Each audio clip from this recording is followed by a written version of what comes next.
I got fake copyright strike again on my YouTube channel. এরকম অনেক Twitter দেখতে পারবেন, টিম ইউটিউবকে অনেকে করে থাকে, আমিও এক সময় করেছিলাম। তো ভাবলাম আপনার সাথে একটি বিষয় নিয়ে শেয়ার করি, সেটা হচ্ছে ফলস কপিরাইট স্ট্রাইক আসলে সেটা কীভাবে সমাধান করবেন এবং কাউন্টার নোটিফিকেশন দেবেন যদি সেটা ফলস থাকে। So let's jump to the video.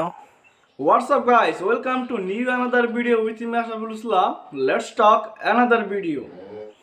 এরকম প্রশ্নের সচরাচর টিম ইউটিউব যে আনসারটি দিয়ে থাকে সেটি হচ্ছে, thanks for reaching out, if you believe that copyright strike on your channel was given error, you have the option to submit a counter notification.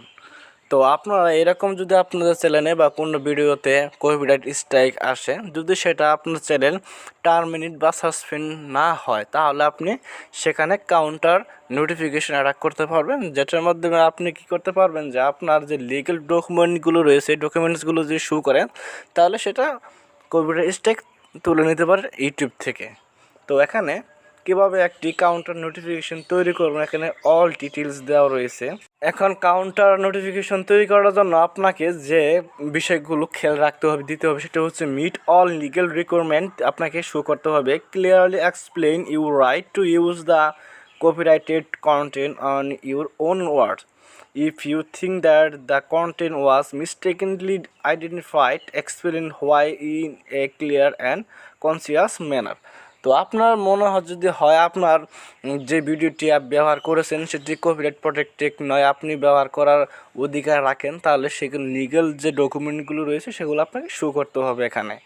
এখন কিভাবে কাউন্টার নোটিফিকেশন তৈরি করার পর সেটা সাবমিট করবেন, তার জন্য আপনারা ইউটিউব স্টুডিও সাইন আপ করবেন। সাইন আপ করার পর এখানে কন্টেন্ট অপশনে ক্লিক করার পর আপনি কপিরাইট ক্লেম অপশনে ক্লিক করবেন। চতুর্থ নম্বরে আপনি কপিরাইট ক্লেম অপশনে ক্লিক করার পর দেখবেন সি ডিটেলস অপশনটি এসে গেছে, সেখান থেকে সি ডিটেলস অপশনটি ক্লিক করবেন এবং আন্ডার অ্যাকশন ক্লিক সিলেক্ট অপশনে ক্লিক করবেন। এখানে সাবমিট কাউন্টার নোটিফিকেশন অপশনটি চলে আসবে, সেখান থেকে আপনি এই অপশনে ক্লিক করলে interview content inform and rational. তো আপনি যে সাবমিটটি যে বিষয়গুলো আপনি ডকুমেন্টগুলো এখানে সাবমিট করতে চাচ্ছেন এবং প্রিপেয়ার করেছেন নোটিফিকেশন, সেটা এখানে লিখবেন বা এখানে কপি করে থাকলে পেস্ট করে দেবেন। অ্যান্ড দেন আপনি ক্লিক সাবমিট অপশানে ক্লিক করলে আপনার কাউন্টার নোটিফিকেশনটি ইউটিউব কাছে চলে যাবে এবং সাবমিট করা হয়ে যাবে।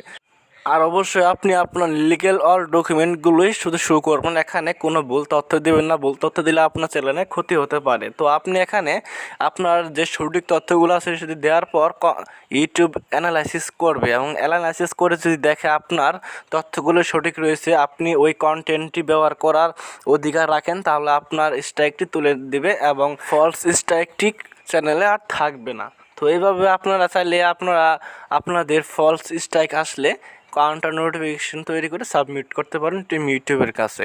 আর আপনারা যদি চান এগুলো কিভাবে করবেন, অর্থাৎ কপিরাইট স্ট্রাইক বা কপিরাইট ক্লেম কিভাবে রিমুভ করতে হয়, কাউন্টার নোটিফিকেশন কিভাবে সাবমিট করতে হয়, সেগুলো যদি আপনারা দেখতে চান, তাহলে আমি অন্য আরেকটি ভিডিওতে সরাসরি দেখাবো কীভাবে কপিরাইট ক্লেম বা কপিরাইট স্ট্রাইকের জন্য কাউন্টার নোটিফিকেশন সাবমিট করবেন। তো দেখা হবে পরে আরেকটি ভিডিওতে। তারা এখন আমার চ্যানেলটি সাবস্ক্রাইব করেনি, সাবস্ক্রাইব করে দেবেন, পাশে থাকা বেল আইকন বাটনটি বাজিয়ে দেবেন। Thank you for watching this video.